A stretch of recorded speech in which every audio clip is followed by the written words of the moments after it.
A Anvisa adiou a decisão sobre proibir ou não o uso do herbicida paraquat no Brasil. A diretoria colegiada da agência esteve reunida ontem por videoconferência para debater o assunto, mas a votação foi interrompida por um pedido de vista, para que os diretores tivessem um tempo maior de análise. Segundo a regra atual, a partir do dia 22 de setembro, a aplicação e a venda do paraquat ainda estão proibidas no Brasil. Antes de iniciar a votação, os membros da diretoria colegiada da Anvisa assistiram às manifestações da AproSoja e de 12 entidades e empresas que defenderam a prorrogação do prazo. Após a apresentação, o diretor relator do tema, Romisson Rodrigues, votou contra a prorrogação. O relator defendeu que não há interesse público que justifique e motive a mudança das normas atuais e ressaltou que os prazos já foram estendidos antes. Logo depois, a votação foi interrompida por um pedido de vista solicitado pela diretora Meiruzi Freitas. Meiruzi pediu um tempo para que o colegiado pudesse analisar melhor o assunto. De acordo com o regimento da Anvisa, quando um diretor pede vista de um tema, ele deve ficar de fora da pauta por 2 reuniões ordinárias. Seguindo o calendário de reuniões da agência, o tema do paraquat deve voltar ao debate no dia 15 de setembro. Mas ainda há a possibilidade da diretora que pediu vistas solicitar a extensão deste prazo.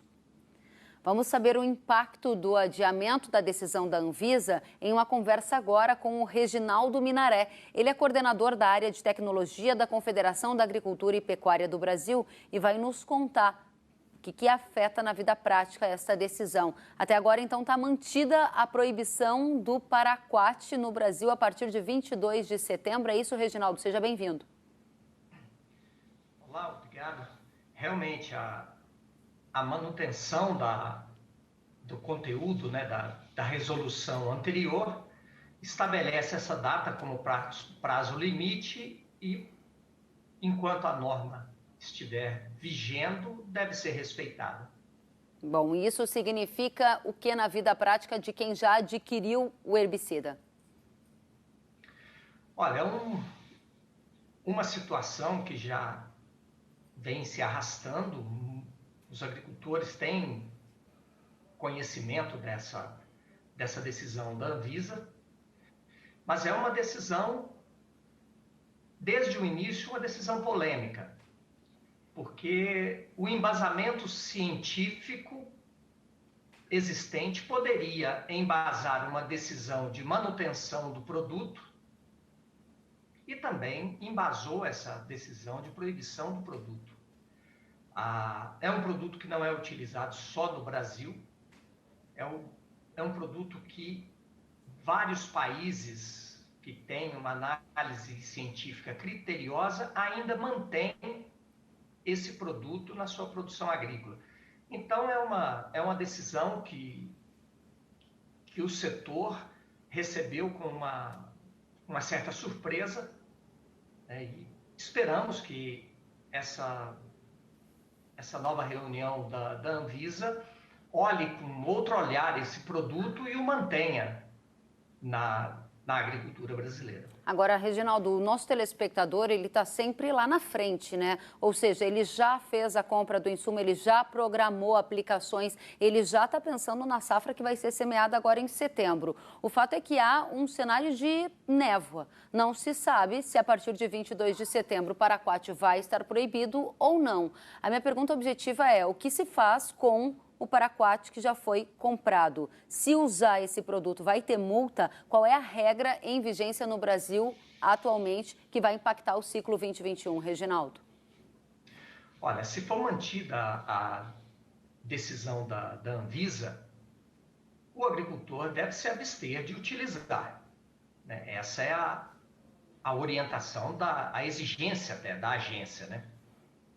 Mas antes de adotar uma medida extrema, é interessante esperar o desfecho dessa reunião que foi suspensa aí por conta desse pedido de vista.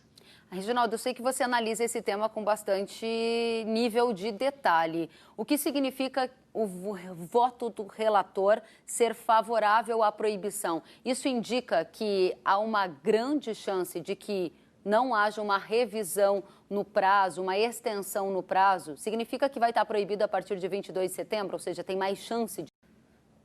Olha, é um voto, né? O relator, ele tem a argumentação, mas os demais membros não têm a obrigação de segui-lo, né? Então, o que esperamos é que tenha um olhar para as argumentações que vão num sentido oposto do que o relator argumentou. Nós temos esse produto que continua sendo utilizado nos Estados Unidos, na Austrália, no Japão, Israel, Nova Zelândia, e são países com uma capacidade científica reconhecida, com análises criteriosas, e esperamos que os argumentos que esses países entendem favoráveis ao produto e o mantêm seja analisado com bastante empenho aqui pela Anvisa, né? Muito bem. Porque é uma situação que coloca para os agricultores uma situação de dúvida. Por que lá pode e aqui não pode? Né? Qual é a argumentação da Anvisa, Reginaldo? Qual é o argumento da Anvisa para proibir o paraquat no Brasil? Rapidamente, se puder. Olha, uma das principais argumentações é a vinculação dele à doença de Parkinson. Situação que, por exemplo, a agência dos Estados Unidos já não identificou. Tá certo.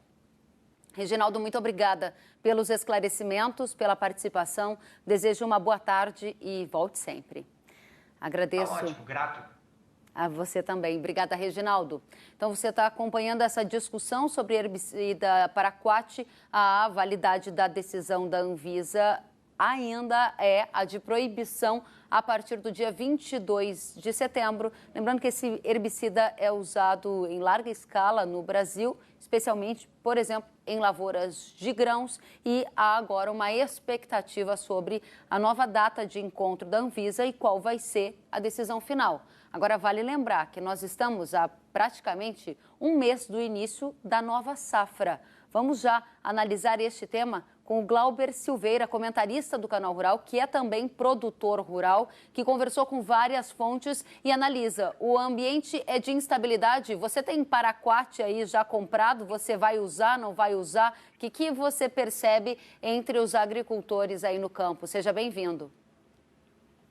Boa tarde, Kelly. Realmente essa questão é bastante severa, né? Tem produtor que já comprou, é natural que o produtor já comprou, ele tem, inclusive, pode ter até estoques que sobraram da safra passada e, infelizmente, se dia 22 isso não for prorrogado, né, e existe esse risco, sim, é importante deixar claro que o risco é grande, o voto do relator é um voto importante, foi influenciado muito pelo parecer do procurador, o que extrapolou, inclusive, um pouco no seu parecer, um pouco não, extrapolou bastante, influenciou o voto do procurador, e onde ele disse, poxa, mas não tem argumento técnico nenhum para que seja prorrogado. Claro que tem argumento técnico, tem muito argumento técnico, tanto que está sendo feito estudo, a ProSoja contratou estudo, a Brapa contratou estudo, então tem estudos sendo realizados. Infelizmente, esses estudos foram prejudicados em virtude da pandemia, então deveria sim ter essa consciência que, em virtude da pandemia, então prorrogar pelo menos por mais um ano, já que esses estudos estão contratados, não há por que ter uma alegação, não tem estudo.